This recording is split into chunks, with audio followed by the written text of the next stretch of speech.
We are cruising through this Wednesday together. Good afternoon. Austin Reed coming to you live from our Central Valley Talk studios in the Tower District, beautiful Fresno, California. Look at this live picture behind me. Man, it is gorgeous today. Highs close to 70. Can't complain for February. Thanks for joining us. Like I said, hit me up on Facebook, Austin Reed on air. We have another guest live in the studio with us as we are coming to you live on Facebook, YouTube TV, and at CentralValleyTalk.com. My next guest is Santiago. Good afternoon. How you doing, man? I'm doing well. Thank you, Austin. Santiago Soto with Beyond the Wine. That's correct. All right. So you've been on Central Valley Talk before, but I have not met you yet, so good to meet you. Thank you. Tell us a little bit, first, some background information about yourself and what you do. So I have a small lounge in northern Fresno off Palm-Anise. It's called Beyond the Wine. So we were established in December of 2019, so just slightly before a lot of these closures in March. So the majority of the time that we've been open, we've been closed. So definitely been an interesting year for us, but it looks like things are starting to getting back open, and we're slowly in that process right now. So we're just kind of scratching the surface this last week, and moving forward, we're going to be getting back open, and just like everyone else, we're kind of getting into the patio game as well. We have a very small parcel up in front, but we with the help from our landlord and things like that, we're able to pull something off here shortly. So we're excited to get up and running. Here in the next couple weeks. I always like to say, out of something bad comes something good. And we were talking just before the segment today about a new nonprofit that you have kind of launched. Absolutely. For most, I think, small business owners like myself, it was really easy to just kind of bury your head in the sand over this last year and, really kind of feel sorry for yourself. And I think as what we saw happen last year, really sparked an interest and I think a desire to want to do something a little bit bigger than just kind of our four walls. And last year we were able to kick off a few events outdoors on our property. And so with that, we were able to do a fundraiser on one of them, which was the last one in the first part of October, which helped some of the creek fire relief. So that kind of planted the seed for us, and we said, why couldn't this be an ongoing thing? So we actually launched, we founded a organization called Beyond Acts of Kindness. So it's back Central Valley, BAK. And so we're just getting in the process right now. We've just launched it. And with that said, we're going to be doing a 20-part series throughout 2021 where every concert event there on that property will be held for another organization to help fund money for some direct need. Our biggest opportunity, I think, is to ensure that we're vetting out the right organizations. We definitely want to see that our efforts are really helping those in the valley, and that I guess to say, like, the funds that we're raising really affect those here in town. I know there's a lot of organizations where you can donate money and things like that, and it goes to kind of a larger need or a slush fund. We actually want to see that money really stay here locally.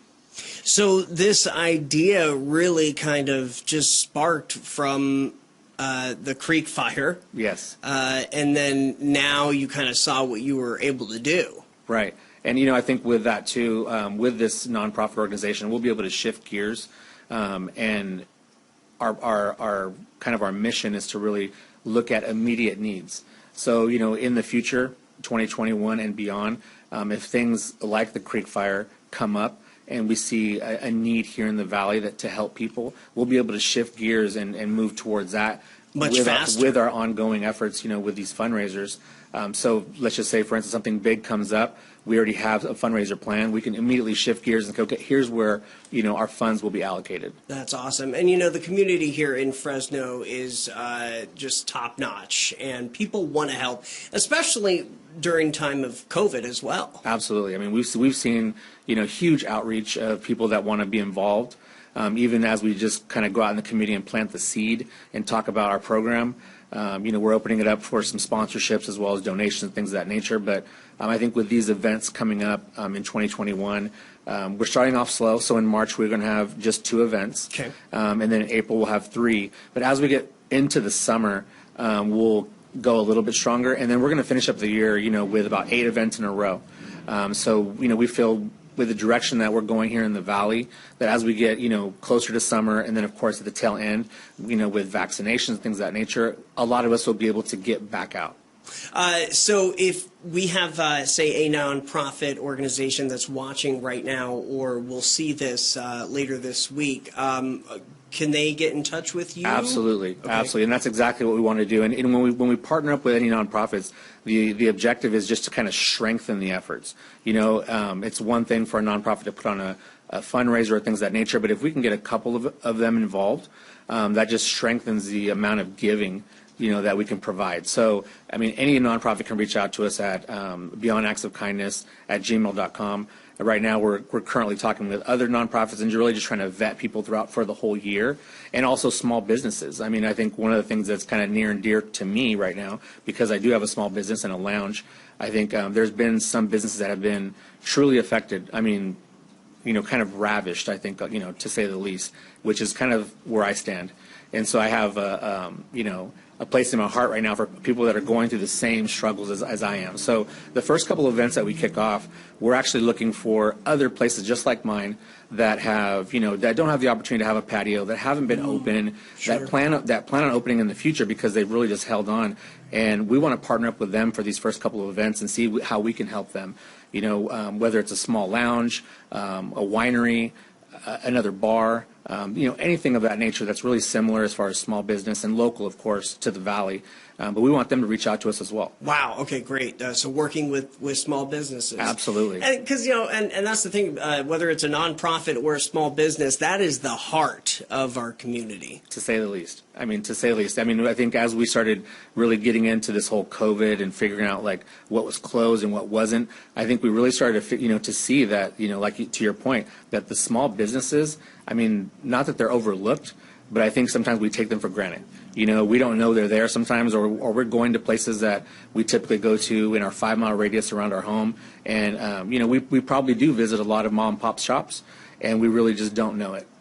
And, I think to the point as well, over this last year, we have seen, I'm sure you have seen, we've all seen, it's very hard for small businesses to get loans. Oh, for Bigger sure. ones, not as difficult. For sure. But smaller ones, it's like, and kind of like what you were saying, they've been forgotten. Yeah. I can tell you from just personal experience, it was kind of the gift and the curse, The gift was that we were only open for, almost 4 months. And so we didn't really have the opportunity to accrue a lot of debt. Mm-hmm. So we weren't in that kind of shape where, we were sitting on a lot of debt and we didn't know what to do. But the curse part is that we were only open for about 3.5 months. So to be able to pull some of the PPP money and things of that nature, it's very difficult and almost like non-existent at this point. So really we've had to kind of just hang on for dear life and go, okay, what are we going to do for 2021 to really, ensure that our business thrives and that we can, survive this. So, I think our nonprofit was kind of a spinoff of one, we already kind of caught that bug, of giving. And then secondly, how can we keep the business thriving as well?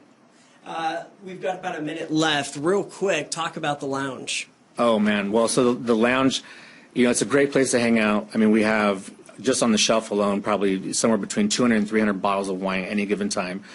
Typically on 3-4 nights a week we have live music. Now that we're going to be having this patio open back up, we're going to be kicking that back off as well. We have, craft beer on draft, and we do cocktails as well. So it's really fun. It's a great environment to hang out, come out on a date night, and just, relax. And right now, people are definitely looking for that, and they can come to Beyond the Wine here in the next couple of weeks and really enjoy themselves. All right, very good. Again, nonprofits or local small businesses, getting in touch with Santiago, what's the best way to do so? So the best way is just to reach out to us, through email, or they can contact us on any of our social sites as well. So, but yeah, definitely we'd love to hear from as many as possible.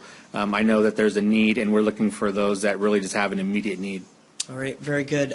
We wish you the best of luck. Come on back anytime, and let's keep pumping up the people that need it the most. Thank you so much. Yeah. Appreciate it. Thank you, Santiago, with Beyond the Wine. I'm Austin Reed. You're watching Central Valley Talk. We've got more guests here on this Wednesday coming up in just a bit. Don't go anywhere.